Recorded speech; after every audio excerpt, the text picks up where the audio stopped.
नमस्कार दोस्तों, मैं विजय कसाना डिजिटल फ्री शिक्षा के यूट्यूब चैनल पर आपका स्वागत करता हूं। दोस्तों, हरियाणा स्टाफ सिलेक्शन कमीशन की भर्तियों को लेकर गुड न्यूज आ रही है। जी हां साथियों, आज का जो सबसे बड़ा मुद्दा है, हरियाणा की भर्तियों के 25,000 पदों के ऊपर या फिर हम कहें 30 से 35,000 पदों के ऊपर रिजल्ट आखिरकार कब आएगा, क्या इनको ज्वाइनिंग मिलेगी या फिर ये भर्तियां कैंसिल हो सकती हैं, इसी मुद्दे के ऊपर चर्चा करेंगे। उससे पहले अगर आपने अभी तक चैनल को सब्सक्राइब नहीं किया है तो साथियों चैनल को सब्सक्राइब जरूर कर ले। मुद्दा साथियों गर्म है। आपको पता होगा कि हरियाणा में जो एचएससी की भर्तियां हैं, चाहे वो ग्रुप 1 और 2 हो, यानी कि हम बात कर रहे हैं जेई वाले ग्रुप की, या फिर ग्रुप 56-57 जिसमें सबसे ज्यादा पोस्ट हैं, या फिर हम कहें हरियाणा पुलिस एचपी, या फिर हम कहें ग्रुप 10, या फिर हम कहें ग्रुप 15, या फिर हम कहें ग्रुप 6 और बाकी ग्रुप्स के भी अब लगातार एग्जाम चल रहे हैं। रेगुलर 14 तारीख से और अब तक रेगुलर एग्जाम चल रहे हैं। साथियों एक बार हम ये भी दिखाना चाहेंगे, ये एचएससी का एक अच्छा कदम भी हम कह सकते हैं। ये देखिए साथियों, ये आज के एग्जाम की आंसर की है और ये कल के एग्जाम की आंसर की थी। देख सकते हैं 19 के नोटिस हैं।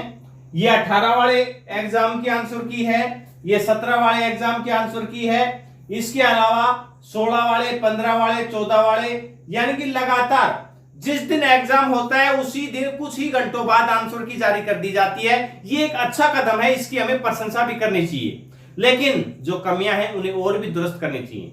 युवा इंतजार कर रहा है फाइनल रिजल्ट का। अब फाइनल रिजल्ट के मुद्दे पर आ जाते हैं साथियों।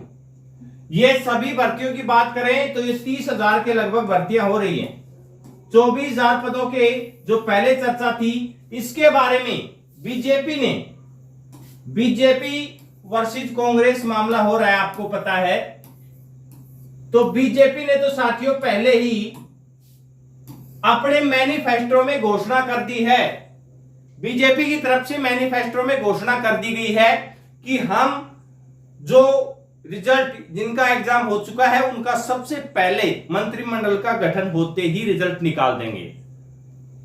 बीजेपी वाले पहले मौखिक रूप से भी घोषणाएं कर रहे थे सीएम साहब की मैं शपथ बाद में लूंगा, पहले ज्वाइनिंग दूंगा।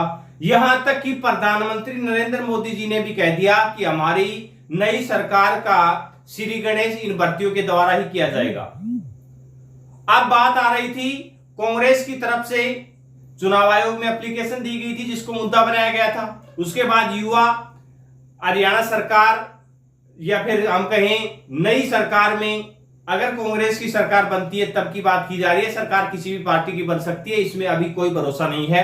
जनता जनार्दन है, जो जनता इनको वोट की चोट से या वोट के द्वारा अगर किसी को पॉजिटिव किसी को नेगेटिव क्या माहौल रहेगा तो आने वाला समय बताएगा। लेकिन जिस भी कैंडिडेट्स को चुनकर या जिसकी भी पार्टी की सरकार बनाती है, अगर वो पार्टी बीजेपी वालों ने कह रखा है, बीजेपी वालों ने पीछे क्या किया सब युवा देख रहे हैं। बात दूसरी सरकार क्योंकि दोनों तरफ से लिखित में चाहिए।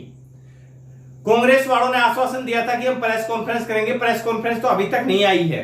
भूपेंद्र सिंह हुड्डा की हम बात कर रहे हैं क्योंकि कांग्रेस में हरियाणा के सबसे बड़े नेता यही हैं। टिकटों के बंटवारे में भी आप सबने देख लिया और सब जानते भी होंगे किसकी कांग्रेस में फिलहाल हरियाणा में चल रही है। इन्होंने कहा था प्रेस कॉन्फ्रेंस करेंगे, नहीं की। मैनिफेस्टो आया, शुरुआती पेज में कोई इसकी डिटेल नहीं दी गई थी, सिर्फ 2 लाख पदों की जानकारी थी। वैसे बीजेपी वाले मैनिफेस्टो में भी शुरुआत के पेज में कोई डिटेल नहीं है। हेडलाइन में यही कहा गया है कि हम 2 लाख पदों के ऊपर भर्ती करेंगे, लेकिन उन्होंने अगले पेज में यानी कि डिटेल पेज में पूरी जानकारी दे रखी है, वो आप देख सकते हैं। लेकिन कांग्रेस की तरफ से मैनिफेस्टो में ना कहा जाना, उसके बाद युवाओं का विरोध।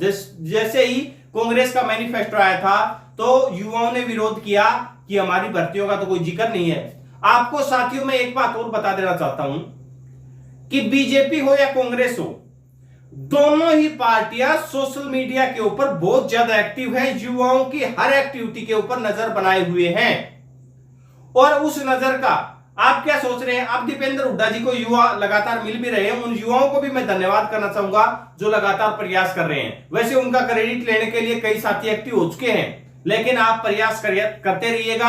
आपकी मेहनत आपको सफलता जरूर दिलाएगी और आपका प्रयास का क्रेडिट आपको ही मिलने वाला है।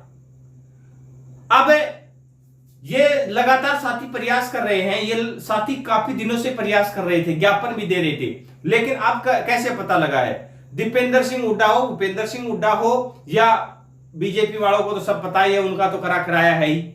सबको पता है कि इन भर्तियों के पीछे क्या वजह है, कैसे ये भर्ती अटकी, पूरी डिटेल, पूरा ये नेता है साथियों।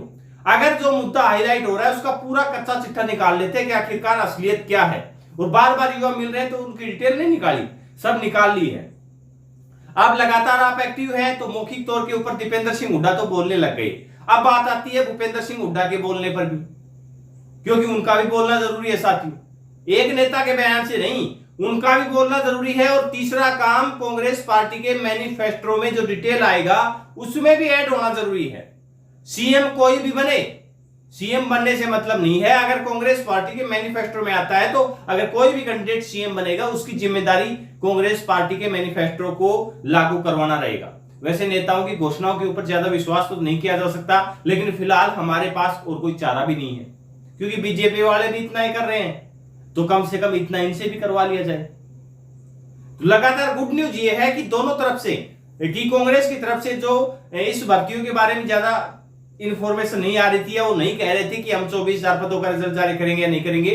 अब उनके तरफ से कल से जैसे उनका विरोध हुआ, जैसे ही 50 वोट पर नौकरी वाला न्यूज आई, प्रेशर बना, प्रेशर में सब कुछ होता है साथियों। तो कल से लगातार दीपेंद्र सिंह हुड्डा ने तो बोलना शुरू कर दिया है, और भी नेता जरूर बोलेंगे। आप लगातार प्रयास करते रहिए, आपके प्रयास को सफलता जरूर मिलेगी, और जो भी अपडेट होंगे वो लगातार आप तक पहुंचा दिए जाएंगे। अपना कीमती समय देने के लिए बहुत बहुत धन्यवाद।